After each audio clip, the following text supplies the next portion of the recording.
যখন বেশি দুঃখ হবে অন্তর বেশি ব্যথিত হবে, অন্তরে প্রচুর পরিমাণ কষ্ট হবে, কোনো প্রকার চিন্তা করা ছাড়া, কারোর সাথে আলাপ আলোচনা করা ছাড়া যাই নামাজটা বিছান, রবের দরবারে সিজদায় চলে যান। সুবহানাল্লাহ।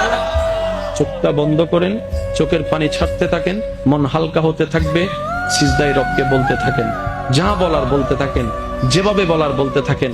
মনে রাখবেন, আপনার সেই মনের বেতার ভাষা হতে পারে আপনার রক্ত বুঝবে না, আপনার ভালোবাসার মানুষ বুঝবে না, আপনার প্রিয় মানুষ বুঝবে না, কিন্তু আপনি যেভাবেই বলেন না কেন, আপনার প্রত্যেকটা শব্দ আপনার রব্বুল আলামিন বুঝবে। সুবহানাল্লাহ। আপনি যখন ওনাকে দুঃখের কথা বলবেন, উনি আপনার দুঃখটাকে হালকা করে দিবে, সেই দুঃখের খবর প্রকাশ করে আপনাকে কখনো বেইজ্জত করবে না।